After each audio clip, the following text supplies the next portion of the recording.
There are so many animals in my garden. How on earth am I going to move them all? Hello and welcome to Brimwood Farm. Now, one of the things I have noticed from other channels and other farmers and homesteaders is that when they move, they tend to get rid of the majority of their animals and start afresh when they get to the new land.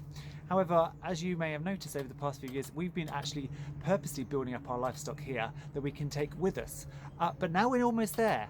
So how the hell am I going to move over 100 animals? So I'm going to pick out the 5 farm animals I've got here, and we're going to talk about where they're going to go and what we're going to do with them when we move them to the farm. Number 1 is bunnies. So we've got 4 rabbits. One is a house rabbit, and then we have 2 does and a buck. This is Talizora, Liara is over there, and then Thane, our buck, lives in the hutch below.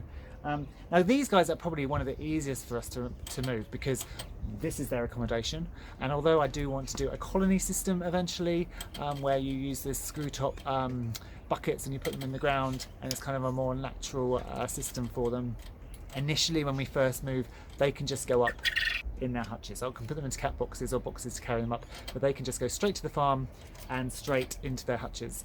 I am going to put the hutches initially inside the polytunnel. I think there's a number of good reasons for that. These aren't that weatherproof, so that will help just the rain getting in. It also means that in the polytunnel where we're growing a lot of our vegetables, we can just scoop the rabbit poo straight onto the beds, so we've got manure straight on hand.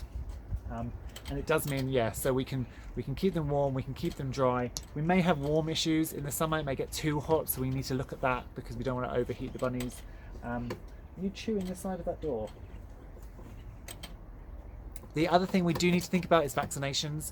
These guys aren't currently vaccinated, and I know many people with their rabbitries, they don't vaccinate. We have a high incidence rate of myxomatosis at the farm. It is not uncommon to see afflicted wild rabbits that need to be shot and put to sleep. So I think it would be very, very silly of me not to vaccinate these guys as they're my breeding stock. So that'll be something that I'll have to do over the next couple of months in preparation for moving there, because they don't even need bunny-to-bunny contact.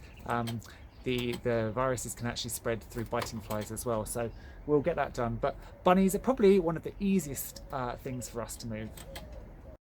Chickens, chickens, chickens, chickens. So number 2 is chickens, and they are way more complicated than the bunnies in terms of logistics and moving them.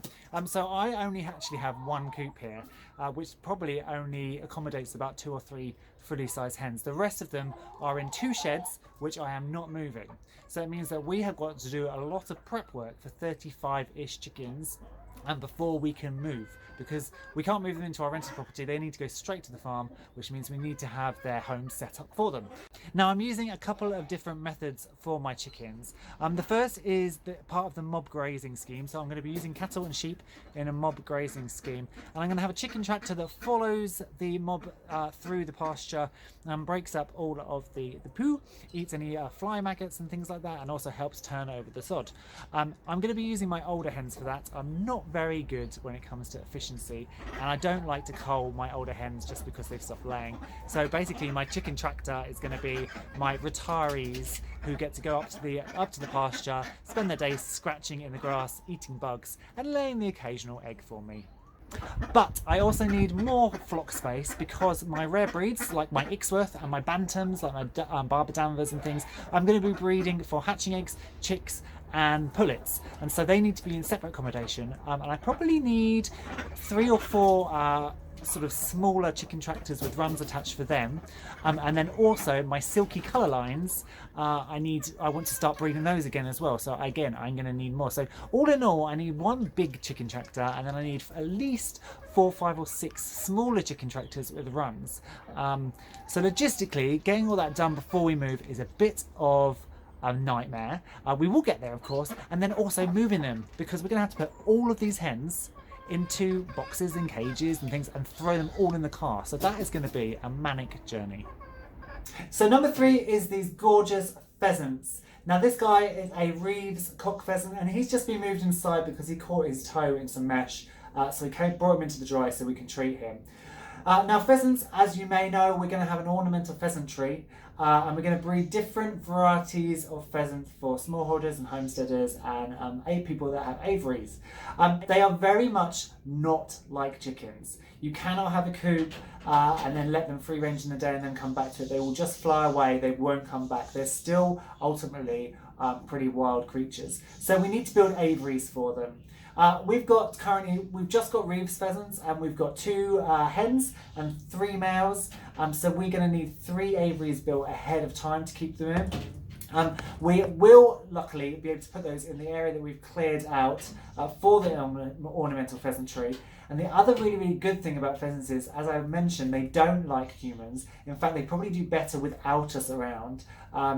So we can actually move them up ahead of time. So as long as we've got our friends up there to check in on them every couple of days, and they've got big, huge pheasant feeders full of grain and big water drinkers, they will be fine. So we're going to try and move these guys up ahead of a time. Why are you just always hiding? Why don't you come round and actually show you? There we go, show yourself. See? So that is pheasants. Number 4 are these guys, these quacky guys, are the ducks. So I've got 3 Khaki Campbell female ducks here, and I don't really have any clue where I'm going to put those as yet. I think I'm going to make them the polytunnel is going to end up with everything in. I think I'm going to make them a little run in the polytunnel initially so that they can run amongst the vegetables and kind of eat slugs and snails. Long term, we're going to be building a waterfowl pond so we can branch into some more ornamental ducks and some geese. But initially, these little ducks, I don't really know where I'm going to put them. Number 5 are the quail. So I've got about 15 quail, and they currently live in the bottom of this hutch, which is fine for them. And very much like the bunnies, I can just transport them up to the farm in their hutch. But in the long term, I'd like them to have a much larger area to roam around in, and some pasture as well. So I would like to have some aviaries, or some kind of low chicken tractor type aviary things for them to run around in. Again, initially they're going to be popped into the polytunnel. They can stay within the hutches, and then I can also make them a run in there as well. They're not very good at digging and scratching around in the ground, but it will mean that, again, the same as the bunnies, I will have their poo right there to put straight onto beds and to put into some compost bins within the polytunnel itself. So it'll be right on hand for the market garden. Obviously, also it will keep the eggs in a handy place to pick up too. Now that is just the farm animals that I have here as well. We also have the 2 dogs, the cat, 2 tortoises, birds, dart frogs and a ferret to add to everything else. So it is a slightly mad house here, and trying to transport them all to the farm is going to be great fun. Our car is going to be utterly bonkers, but kind of with the plans in mind for these 5 animal groups, I hope that we can make it all work in the next few months. So thank you for tuning in. I can definitely see why some people just think, to hell with it, let's just get rid of all our animals and start afresh, because it's slightly mad trying to move everything when you've got to pick up sticks from one house and move all your animals and their food and their accommodation to somewhere else. Luckily, we have the nice thing that we have the farm, and we can actually get some stuff set up ahead of time. So hopefully it should make that move slightly easier. But still, it's going to be completely bonkers. Thanks for watching. If you've enjoyed the video, please consider hitting that thumbs up button and also subscribing so you don't miss any future updates. If you're on Facebook, come and join us at Brimwood Farm's community group. But for now, I shall say goodbye. Bye-bye.